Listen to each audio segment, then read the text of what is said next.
One of the world's largest investment banks just called for silver to hit $100 by next month. But here's the problem.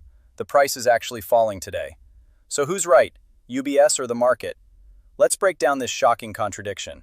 Tuesday, February 10th, New York time. Please share in the comments what day and date you're watching this from. I genuinely appreciate seeing how far this message reaches. Before we begin, a quick note. I'm currently working to reduce copycat channels that mirror this content. If you find value in what I'm building here, the best way to support this effort is simply by subscribing and leaving the name George Williams in the comments. It may seem small, but it truly makes a meaningful difference. All right, let's talk about what might be the most fascinating disconnect I've seen in precious metals markets in quite some time. UBS, and we're talking about one of the major global investment banks here, has just put out a forecast saying that silver will return to the $100 threshold by next month. That's March 2026, which is literally just a few weeks away. Meanwhile, as I'm recording this on Tuesday, February 10th, silver is trading at $79.93 per ounce, and it's down 4.3% from yesterday's close of $83.49. So we have a major bank calling for a 25% rally in the next few weeks, while the actual price action is moving in the complete opposite direction. This is the kind of setup that either makes UBS look like geniuses a month from now, or makes everyone question how they came to such a bullish conclusion while the market was actively selling off. Let me give you the full context here because this gets even more interesting when you understand what's been happening. Just 12 days ago, on January 29th, silver hit an all-time record high of $121 per ounce. That was an absolutely euphoric moment for anyone who'd been long silver. But then the bottom fell out. We've seen nearly a 50% sell-off from that peak, with silver currently sitting 34% below that high. The volatility has been absolutely insane, the kind of moves you'd expect from a speculative cryptocurrency, not from a precious metal that's supposed to be a stable store of value. Yesterday we actually saw a 7% rally, and before that there was a 10% single-day jump, followed by a 5% rise. So we've had these massive bounces attempting to establish a floor. But today's 4.3% drop is telling us that the market hasn't found its footing yet, and that's what makes the UBS forecast so provocative.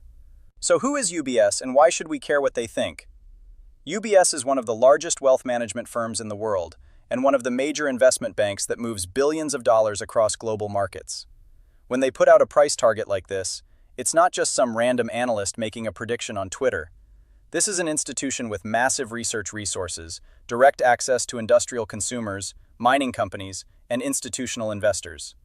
They have teams of analysts looking at supply chains, demand trends, and macroeconomic factors. So when UBS says silver is going to $100 by March, the market pays attention, even if it doesn't necessarily agree. Now let's dig into what UBS is actually basing this forecast on, because understanding their reasoning is crucial to evaluating whether they might be right. The core of their argument rests on the fundamental supply and demand picture for silver, and I have to say, when you look at the data, it's pretty compelling. Silver is currently in its 5th consecutive year of structural supply deficits. That means for 5 straight years, global consumption has exceeded mine production. This isn't a temporary blip. This is an entrenched problem that can't be solved quickly. You can't just decide to produce more silver overnight. New mines take years to develop. Existing mines are dealing with declining ore grades, and production costs keep rising. Meanwhile, demand continues to climb, particularly from industrial users who need silver regardless of price. And this is where it gets really interesting for UBS's thesis. Industrial demand for silver is expected to surpass 200 million ounces annually by the end of this year, and a huge driver of that is solar photovoltaic cells. Every solar panel requires silver, and with the global push toward renewable energy showing no signs of slowing down, that demand is only going to increase. But it's not just solar.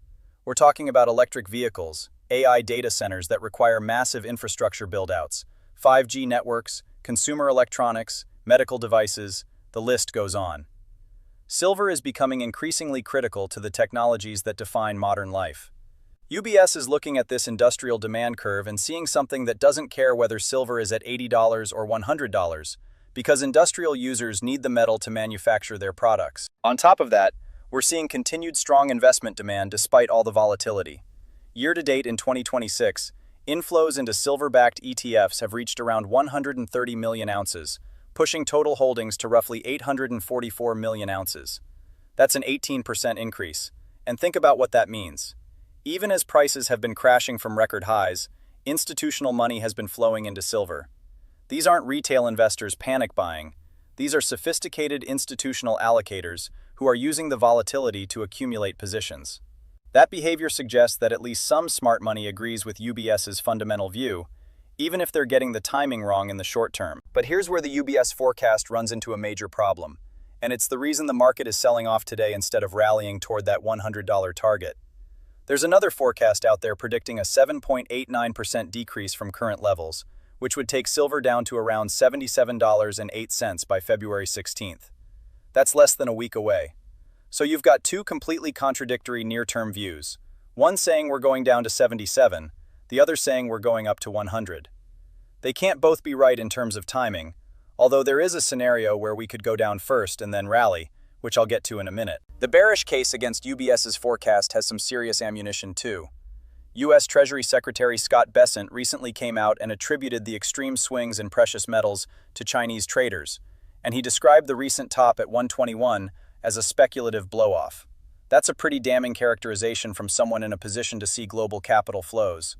If the move to 121 was driven by speculation rather than fundamentals, and if that speculation has now been wrung out of the market, then maybe the natural price level for silver is significantly below $100, at least for now. The Treasury Secretary's comments suggest that what we saw at the peak wasn't sustainable demand, but rather a momentum-driven bubble that's now deflating. There's also the demand destruction argument. At $100 per ounce, silver becomes expensive enough that industrial users have a real incentive to find substitutes or optimize their usage to reduce the amount they need. We're already seeing reports that current high prices are likely to result in reduced industrial demand over time as end users seek to lower input costs. If that happens on a large scale, it could undermine the very industrial demand story that UBS is relying on for their bullish forecast. So how do we reconcile these competing narratives? Let's look at what else is happening in the macro environment that could support UBS's view.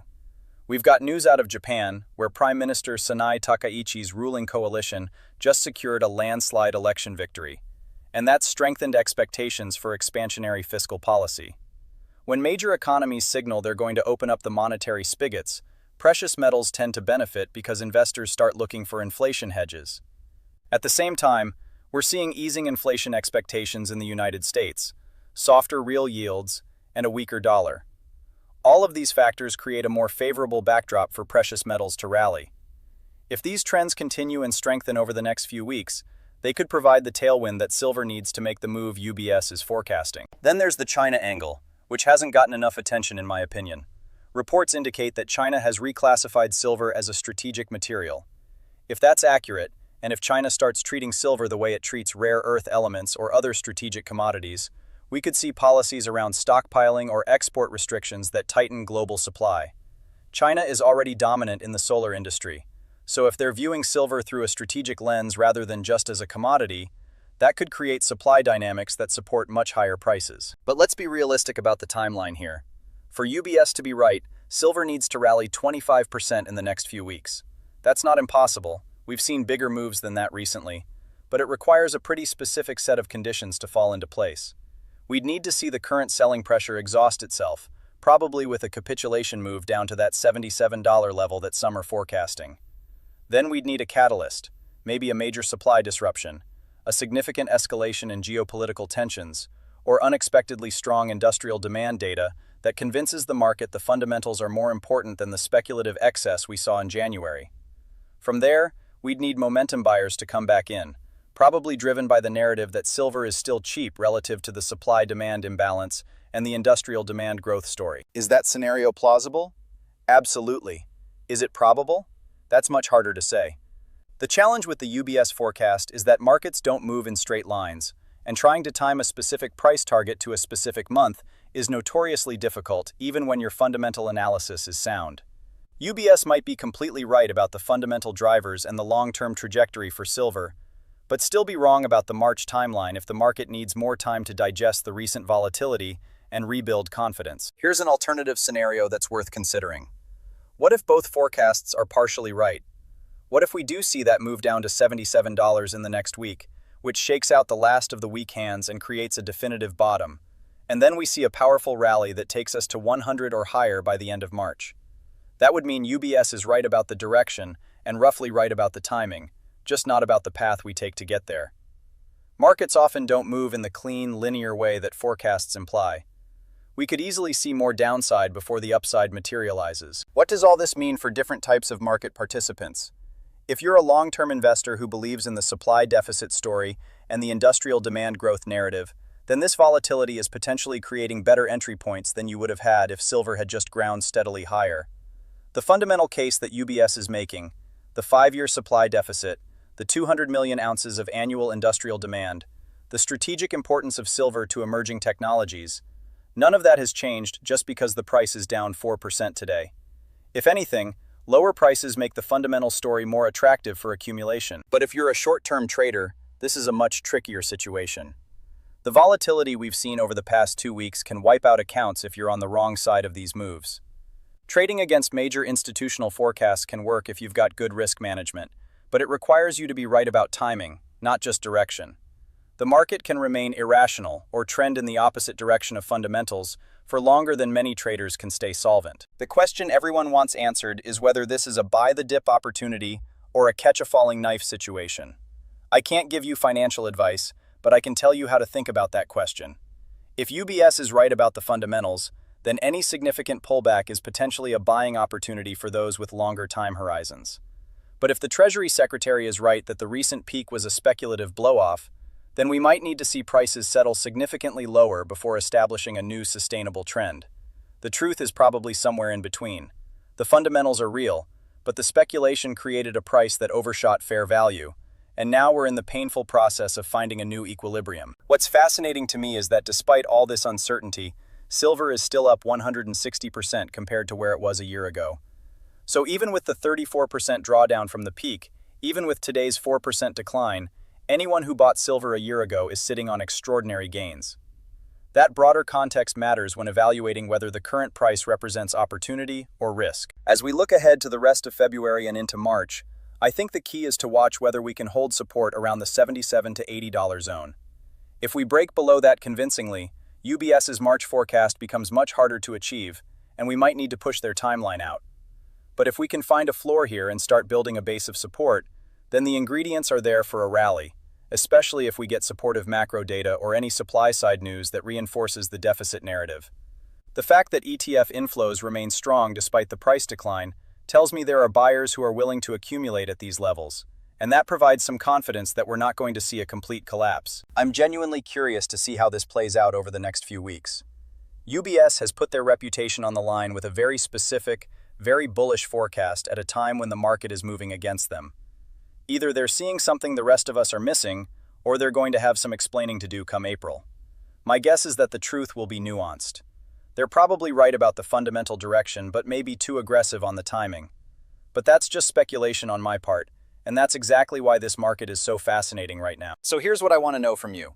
Do you think UBS is right about $100 by March, or is the market telling us something different? Drop your prediction in the comments and let's see who's on Team UBS and who thinks we're headed lower before we head higher. If you found this analysis valuable, hit that like button because it genuinely helps the channel reach more people trying to navigate these wild markets.